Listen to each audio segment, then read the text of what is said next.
New York is one of the richest cities in the world, and yet millions of people here can no longer afford a place to live.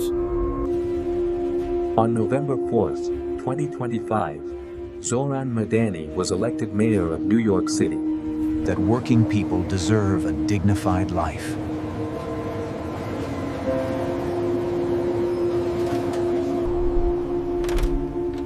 At the center of it, all was housing.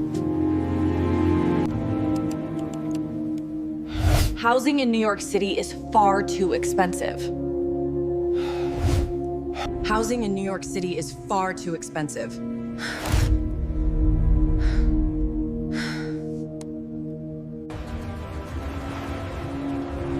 Promises were made to build hundreds of thousands of affordable homes. But unfortunately, this will not make the city affordable anytime soon. Because it will take decades to reverse the damage.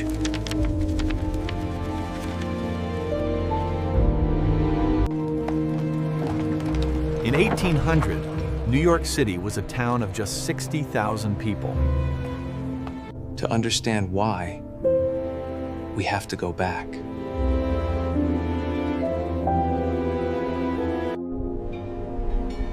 By 1900, it had become one of the largest cities in the world. Entire families lived in rooms barely larger than a modern studio. Health and fire safety became major concerns. Then technology changed everything.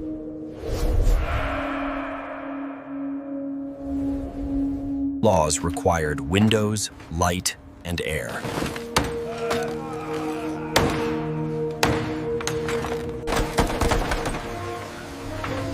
Elevators and steel allowed buildings to grow taller. But tall buildings cast long shadows.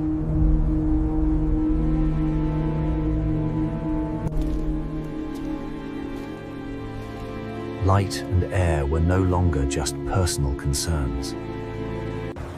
High-end retailers demanded protection.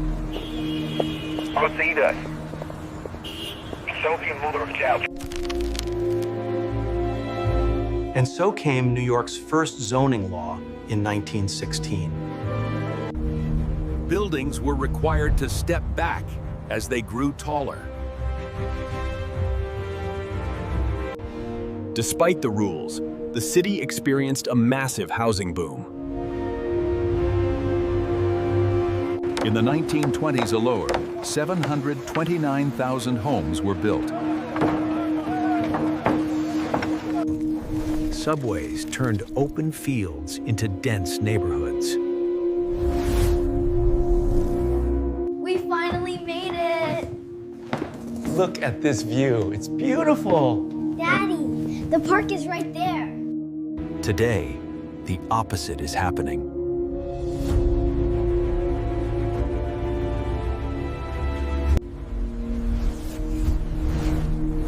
Without new housing, the wealthy consume more space. The key restriction is something called floor area ratio.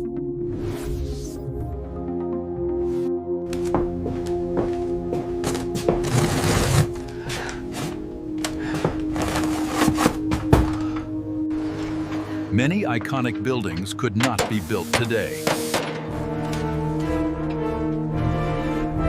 Congestion and parking became top priorities.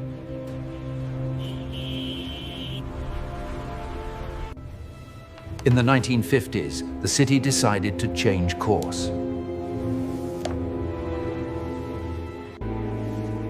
The 1961 zoning code introduced strict FAR limits. This permanently reduced how much housing could be built.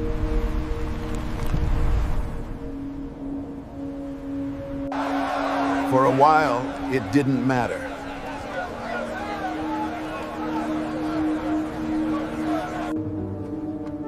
People moved to the suburbs.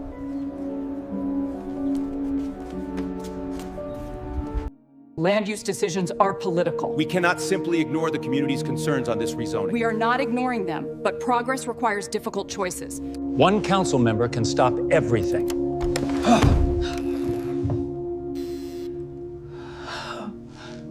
This is why change is so slow.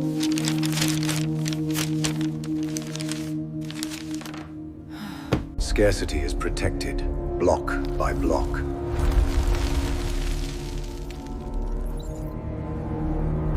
Recently, that dynamic began to change.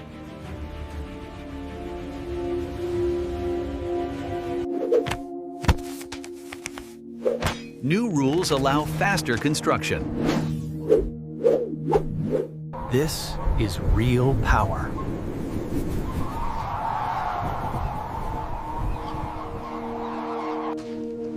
New York once solved this before.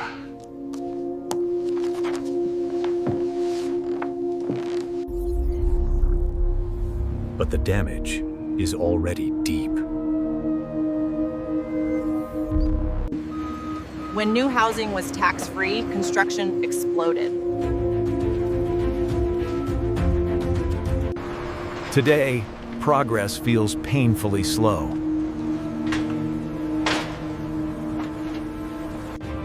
Because restricted supply takes decades to undo. But even perfect policy needs time.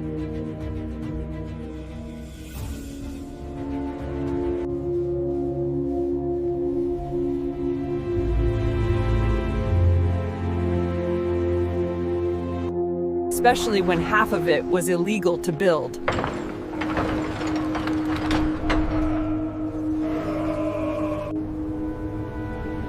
New York is living with that legacy.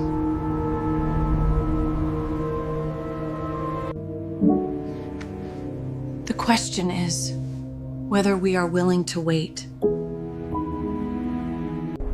And whether we are willing to build.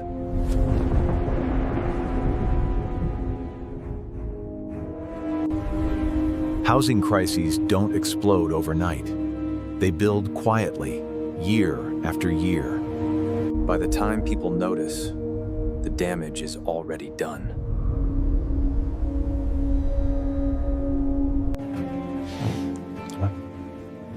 Rent. Yes. Rents rise faster than wages.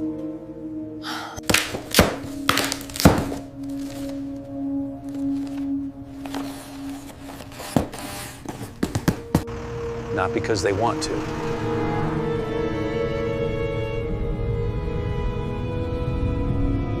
This is what restricted supply looks like.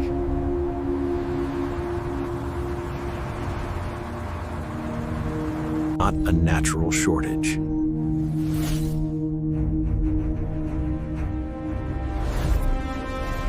But one created by policy.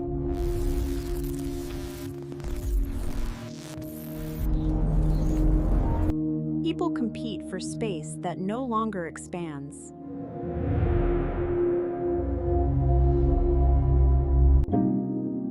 And scarcity becomes profit. Recently, the city took a small step back.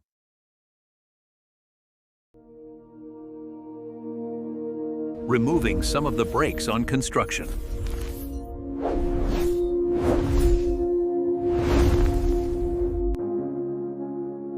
It won't feel dramatic at first.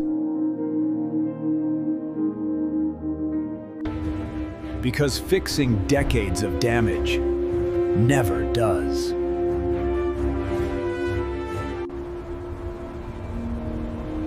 Mandani now has the tools to move faster than his predecessors. But even the right tools cannot rewrite the past.